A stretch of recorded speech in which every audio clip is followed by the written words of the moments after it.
What is going on, guys? It's your boy Chris here. I am back with another edition of Hot Topics and Hot Wings. In this video, I've got bottle fed Thai Fire Green Ghost. Now, apparently, this is some really hot stuff, but we shall see.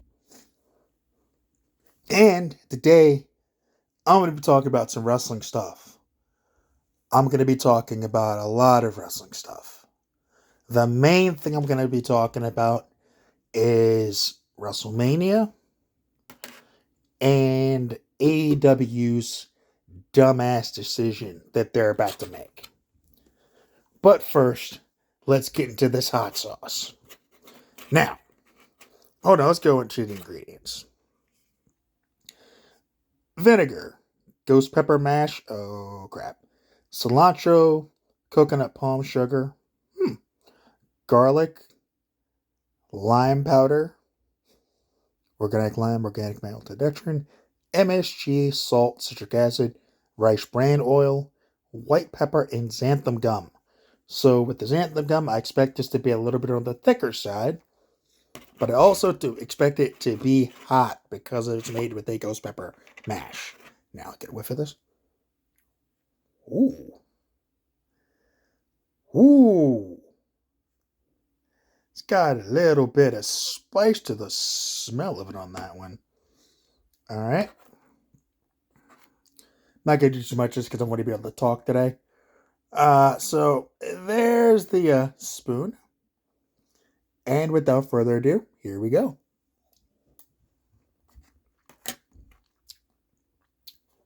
Now that's, ooh.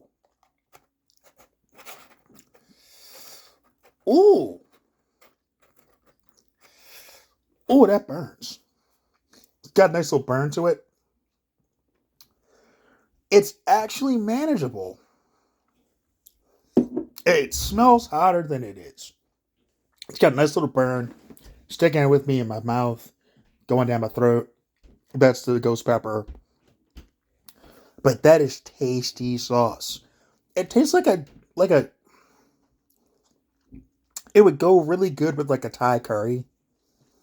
Like like Thai food. Obviously it's Thai fire. But it would go really good with like a Thai dish. Like a pad Thai or one of your different Thai curries, Thai style curries. Chinese food or Asian food, Japanese food, something like that, where you want to give it a little bit of spice, that would go perfect with that. I could use this as a dip for an egg roll or a spring roll or something like that. And that would be good for that. But it has a very unique taste. It's very different than anything I've ever had. Like if you go to a Thai restaurant, you get the little like dumplings that they make if they have dumplings, and they give us little green sauce. It's very similar to that, but it's really it's just kicked up a couple notches, but that's good. Anyway, on to the topic at hand. I'm gonna start WrestleMania. Night one, kinda not good. It was kind of eh. Becky and Rhea was eh. The Uso match was god awful. I don't know what the fuck that was supposed to be, but it was bad. Sammy and Gunther was great. I was complaining that Sammy shouldn't have won. Like, what the fuck are you talking about? It was the perfect ending to that story they were telling. With him being Rocky and Gunther being Drago, basically. It was perfect. Like, what's wrong with you? Out there. Having the match with Bobby Lashley and them. No, that was night two. Having the 6-woman tag was okay. Jade Cargill looked good in her first real extended point, but I mean, she was alright. And of course, then there's the main event match. Uh, the main event match was fucking amazing. Okay, like that was like 45 plus minutes of The Rock and Roman being just badasses. And The Rock being 51 years old, wrestling a full blown match. Like he looked great out there for his age and everything. He looked fantastic. Straight up. So they set up the next night perfectly. Night two, Seth and Drew was really good. It continued to tell the story between Drew and Punk when Punk took off the brace and hit and beat the shit out of Drew with it. And then Priest cashing in and winning the belt continues that. And like people were happy for Priest. Even though the internet was calling him bisexual Undertaker for some reason. I was like, come on, man. Leave that man alone. Priest is awesome. The match between uh, the Cross's group versus Lashley's group was okay. Bubba Ray Dudley being the referee was fun. Like it was a fun little match there, and having Bubba Ray do his thing, doing the what's up and get the tables. It was great. That was cool. Um, the women's title match was fantastic. Bailey and Io put on a hell of a match. They did the damn thing out there, and I was so happy for Bailey. Um, the Intercontinental match. What can you say, or U.S. title match? What can you say other than Logan Paul is one of the best fucking guys in the company right now? That dude is fucking good. Um, damn. Every time he goes up there, he puts on a fucking show, man. The kid's good. I know it's popular to not like him, but I like Logan Paul. You can tell he put in his time. He loves what he's doing out there. He's having fun. And he put in the work to get good at it. So my hat's off to him on that. Main event. Bloodline rules. Roman versus Cody. We all know Cody finished the story in an excellent main event match. Roman looked great out there. The extra shenanigans outside that happened was everything that we expected. We knew the Blood Wild was going to get involved. We didn't know if anyone would come out to help Cody, but they did. And even in that, everything they did told the story. Jay coming out and taking out Jimmy. Cena coming out and taking out Solo, who beat his ass last time they faced off. Seth taking the bullet for Cody, coming out with the Shield music and the Shield gear, and his hair dyed as the Shield guy through the crowd. Roman sees him and protects Rock with the chair. Superman punches him. He has the option to hit him with the chair or hit Cody. He hits Seth, and it was a mistake. The Undertaker taking out The Rock, which nobody saw coming. Everybody thought it was going to be Austin, but Austin had a cat on his lap, and if you have a cat, you know, if the cat don't want to move, you ain't moving. And apparently the cat said, you're not leaving to go to WrestleMania this weekend. And he's like, God damn it, I want to go. And the cat's like, no, you're staying. I'm on your lap right now. I'm staying right here. And he's like, I can't make it, Trips. I can't make it. My cat won't get off my lap. So that's probably what happened there. But The Undertaker shows up, takes out The Rock. All that happens. Cody gets him 3 crossroads. 1, 2, 3. New champion. Everybody's emotional. It was a great moment. He finishes the story. Dusty is looking at proud at his little boy. And happy ending. Overall, WrestleMania weekend was really good as far as those 2 matches, those 2 nights went. Night 1 was kind of Oh, one more thing that happened. R-Truth and Awesome Truth won the Raw tag titles, Grayson Waller and Austin Theory won the SmackDown titles. So the Judgment Day lost their unified tag titles to different shows. But Priest won the world title, so it's all good. Anyway, so that was WrestleMania. I thought WrestleMania was good. Night 1 dragged a little bit. Night 2 made up for it and then some. Because it was just a better overall night. I don't know why. But it just was. Now, onto the topic of AEW. So, it looks like in response to CM Punk's interview with Ariel Helwani, where CM Punk kind of told his side of various things that happened in AEW.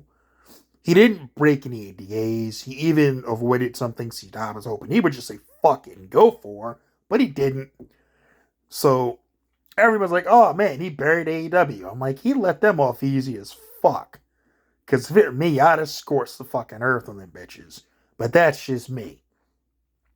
Given everything he said and how damning it was, I keep going back to imagine what he didn't say. Or he kept quiet about because he either had to or just wants to move past it and he's in a better place now. So AEW is saying, Tony Khan's like, yeah, well, we're going to air the footage from All In. And I kind of went, that's a terrible idea. That's a terrible idea. And let me tell you why. The first part of it is, it does nothing to enhance your show. It does nothing to build up anybody that's still in your company. Punk's gone. So, like, Punk's not there anymore. He's gone. He's been moved on. He's happy. He's living his best life in WWE. If you're mad because you had to fire him, you didn't have to fire him. You chose to fire him. So his now being in a happy place is your fault for firing him in the first place. When you should have fired Jack Perry for being an idiot. But you backed the wrong fucking guy. You backed that dumb motherfucker instead of going and defending the guy who brought you ratings and brought in money into the company. Because CM Punk was that guy. And you can look at it, and you can break it however the fuck you want. When he was there, people were watching the fucking show. When he left, they stopped fucking watching. Period. It is not a debate. It's not an argument I'm going to fucking have with people on Twitter or on this channel. The fact is, when Punk left, they lost viewers. And you're going to have the footage aired by the Young Bucks, who are proven ratings killers. When they come on the TV, people turn that shit off. Just like with Edge's thing last week. When Edge came out to do his speech. At the beginning of Dynamite last week, 180,000 viewers, by the time he was done, said, I'm done with this for tonight, and turned off the fucking show. Okay? That's not me saying that. That's what fucking happened. Okay? You can look at the quarter breakdowns. It shows you the second he finished talking, 180,000 people turned off Dynamite. Look it up. Go look it up. When the Young Bucks come out, people turn the show off. Look it up. So, you're going to do something that could potentially draw viewers and have it in a segment with people who make people not want to watch the show. So it's not going to bring in viewers because most people don't like the Young Bucks. They don't. They're not likable people. They've proven it with their antics over the past couple of years in AEW. the shit they pulled after they came back from the suspension after the brawl at All Out, when they were in the ring in Chicago, in CM Punk's hometown, and they're making fun of Punk in front of a Chicago crowd. Those motherfuckers are lucky they didn't get stabbed or something. Or a riot didn't break out, because that's what could have happened. But they're too stupid to understand. Like, they're just dumb. They're stupid. Jack Perry's an idiot. And Tony Khan, like, I don't know who's fucking working in that company with any fucking sense, but somebody with some sense needs to get in his fucking ear and tell him, do not air this footage. No good's gonna come of it. One, it doesn't build up any of your company at all. It doesn't build any of your talent. Okay, if it shows Jack Perry getting choked out by Punk, great. He got choked out by CM Punk. Has that build up Jack Perry? It doesn't. He looks like he a little bitch that got choked out after he tried to buck up to the guy. If it shows like Punk was a madman, okay, we knew he was pissed off already, so we knew he was mad about shit already. Like, y'all knew he was on a it was boiling over with him. Did you not think he wasn't gonna take offense to what Perry said? I mean, what the fuck? What were you expecting? The second point, no one who doesn't already have their mind made up about this situation is going to change their mind. If people are already on Punk's side, they're gonna stay on Punk's side. People are already on AEW side are gonna stay on AEW side. No one's gonna switch over and say, "Oh man, AEW was right. Fuck CM Punk."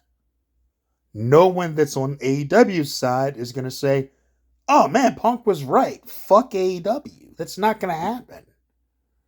The third reason that this is a terrible idea is that speech that Edge just gave on Wednesday about all the negativity in the wrestling business and all that stuff that he said and how everybody should come together as wrestling fans and just love wrestling. So you're gonna have him come out and say that, and then like a week later you're gonna just spit in the face of what he said. As a veteran guy, you're just shitting on everything he just said by doing this. Because this is not loving all wrestling. This is petty, get even with Punk bullshit that you shouldn't even be worried about the guy anymore. What he said wasn't really that bad. All he said is, basically, AEW is a ship without a fucking rudder. Because Tony Khan, while he's a nice guy, doesn't know what the fuck he's doing. He's not a boss. Everyone's been saying that he's not a real fucking boss. A real boss that can get into Twitter fights with random people about wrestling. Like, they don't. You don't see Hunter doing that shit. You don't see Nick Khan doing that shit. You don't see Stephanie McMahon doing that shit. And no, you didn't see Vince McMahon doing that shit, going off on fans on Twitter, having meltdowns online. Yes, he had a history of doing dumb shit. Clearly, given his current situation, he's done a lot of dumb shit. Okay? Yeah, there was the thing where he smacked the papers out of one dude's hand. Yeah, there was how he came off at the one woman about their tone after the Owen Hart situation and Over the Edge. Yeah, I mean, yeah, he was, and yeah, okay, I'll give you that. He didn't call, like, and if you want to bring up the Baynard Ted skits, you can bring them up. But those kind of blew up in his face and didn't work. So I wouldn't necessarily use those as an argument. The point is, Vince isn't there now. So all the shit he did doesn't matter to the current state of WWE. Sorry. The current people running WWE aren't online doing that shit. They're not online at 4 a.m. taking shots at podcasters like Eric Bischoff. They're not online melting down for over a week after after the Tuesday Night War where they got their asses kicked, going off about it after a week prior calling Hunter a bald asshole. So you don't get to, like, he took shots at them. WWE's taken like passive shots, but they've never really even addressed AEW by name. They don't give a fuck. But what Punk said about them is true. Like Tony Khan, and I said this then when all the stuff was going down. If he were an actual boss, he would have stopped all the bullshit before All Out happened. He would have suspended Adam Page for going off script in the ring with Punk. He would have said, one, Colt Cabana was never fired. I moved him to ROH. In fact, he's right over there. And as far as Colt Cabana goes, if the Young Bucks and Kenny Omega and Adam Page were so fucking close to Colt Cabana, why the fuck didn't they reach out to him directly and say, hey man, did you get fired because of Punk? And he would have said, nah, dude, I got moved to ROH. Oh, okay. None of those clowns did that. And then they were going to whoever the fuck they were going to. And people say, it wasn't the Young Bucks. Get the fuck out of here with that. You know it was them, or it was Jericho, or whoever the fuck was going around putting it out there that Punk got him fired when he didn't. He should have said, like, one, you're suspended for going off script in the ring in that promo with Punk. What the fuck are you doing? Two, who the fuck told you that about Colt Cabana? I want to know who the fuck told you that right now. Okay, then I pull that person up. Say, yo, if you say another fucking word about Colt Cabana being fired when he wasn't fired, you're fired. In fact, get the fuck out. You're fired. That's what should have happened. But it didn't. He fostered a toxic work environment where he didn't have the ability or the capacity to lead. And then the other thing he fucked up, before any of them had come back to TV after the Brawl Out situation, before the Bucks and Omega came back to television, before Punk came back to television, I sit them in a fucking room as a manager or as a boss and say, this is what we're going to do. We're going to sit here and we're going to sit at this desk and we're going to air everything out right now. Not a punch gets thrown. Nothing like that happens. We're going to hammer out all this bullshit right now. And then we're going to use some of this to make some fucking money. Anyone who's not okay with that, the door's that way. I will give you your fucking release. Or, better yet, I'm not going to release you. I'm going to send you home. I'll pay you to stay the fuck home till your contract runs out while you sit and collect dust. That's what I'll fucking do. So your options are sort this out so we can make money, or sit at home till your contract expires. I don't give a fuck which one you do, but we're all going to come to agreement to do something.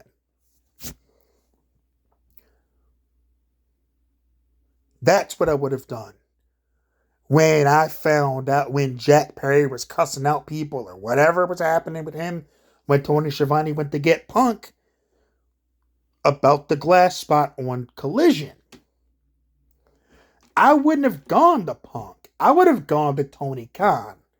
Because Tony Schiavone is an executive.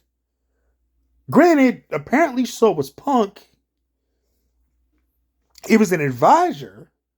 So that's why Tony Schiavone went to him. But he was running Collision. What should have happened there is, hey, Tony, get your boy because he's acting a fool. He's cussing out the doctors. He's cussing out the agents. He's cussing out Schiavone. Pull it, get him out of here. Because he's being disrespectful to people above him. He's being insubordinate. And at that point, I'd have fired Jack Perry. After All Out, All In happened, I definitely would have fired Jack Perry. Because his whole thing started the situation. He started it, Punk finished it. But he would be the one to go. If Punk had to go, then Jack Perry had to go too.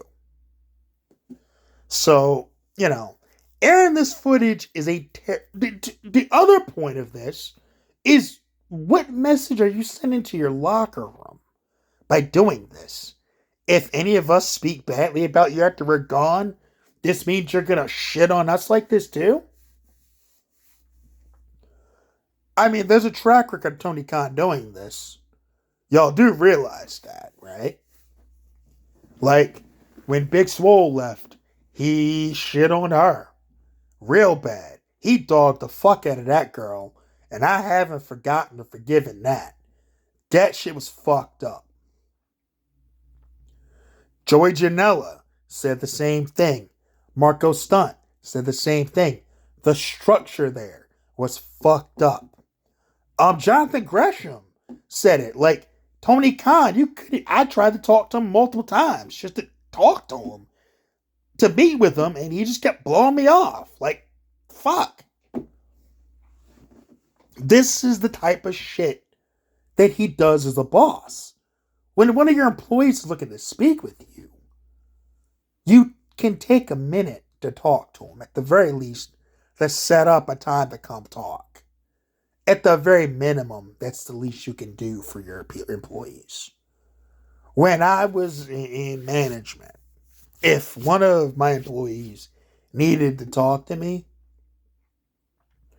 I always was available. That's the first thing.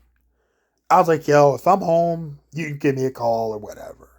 Like, they would hate calling me at home, but if I know if they're calling me while I'm home, it's something serious. So I would walk, if it was something where I had to walk them through something that they forgot, especially people that I trained to be in management, I took the time to talk to them. And that earned me their respect. To this day, I still have a ton of respect with those people that I helped. Because of what I did and how available I made myself. I always, if I had an idea about something I wanted to do, I got their input. Just because, hey, this is what I'm thinking about. How do y'all feel about it? Most of the time, they would agree that's a great idea. But some would say, nah, I think, okay, shoot. Why do you think it's bad? What do you think we could do different? It made them feel respected. They knew that I respected them, and I valued their opinion. Because no matter how big you are as a manager, the people under you always count. Without them, you ain't shit. You're just somebody barking orders or whatever. It's the people underneath you that help you be as successful as you are when you're in management. So that's something that I've always valued. So, but what does it show those wrestlers, What does it show them when you're dogging this guy? You're trying to throw dirt on somebody that used to work for you. when all he said was, "You're a shitty manager and don't know how to conduct. You're not a real boss. That's why you're doing that." Think about how petty that comes off. Like, think about how petty and how childish and how goofy that sounds and how you look if you're Tony Khan. It makes him look small and petty and all that stuff that he shouldn't be trying to look like right now. It's the last thing he needs to be doing. So, like I said, someone that has his ear needs to tell him not to do this, because it's going to blow up in his face. It's going to blow up in his face, and no good will come from it. And it's going to do more harm than good for AEW. I truly believe that. And I don't say this as someone who hates AEW, for the record. I think they're mismanaged on a lot of levels because Tony Khan doesn't know what he's doing. I fully say that, and I don't shy away from it. I don't think he knows what he's doing. I think he's kind of incompetent. But it's his company. He's going to run into the ground as he chooses. Not my job to fix it. I know what I would do if it were my job to fix it, but I'm not getting paid to do that, so fuck them. You know? I don't want them to fail, but they're setting themselves up for failure. So that's all I've got for this one. The bottle-fed Thai Fire Green Ghost. Good fucking hot sauce. Wrestlemania. It had its ups and downs. More on the upside than down. Night 2 really made up for a lot of Night 1. And it's not that, like I said, the Uso match is probably the worst shit on either night. The best match on the card, I'm gonna say, was the main event of Night 2. Just story it told, everything about it was perfect. It was perfect. Perfect ending. Everything worked the way it should have. And credit to everybody involved.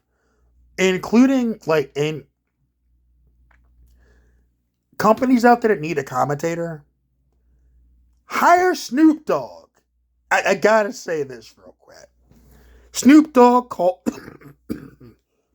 the Lashley team versus Cross team match, the Philadelphia Street Fight match, and that shit was fucking gold. I want Snoop to work as a commentator full time. He loves what he's doing. You can tell he loves wrestling. And he was out there just having a blast. He's fucking hilarious.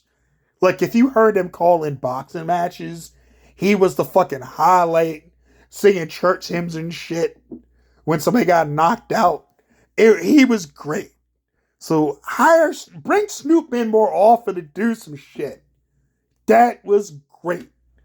I love Snoop, Uncle Snoop, I love you, but WWE, if you see this, Hunter, Paul, Nick, Steph, bring in Snoop more often. Dude, put him with Booker T in NXT for a couple matches. That shit would be gold. You got Booker T doing his thing and Snoop doing his thing. It would be the greatest commentary night in history of wrestling. It would be that good. Straight up. Like I said, I love Snoop on commentary. Punk was great too, though. Punk was great too. Especially when Seth came out and he's like, look at this goof.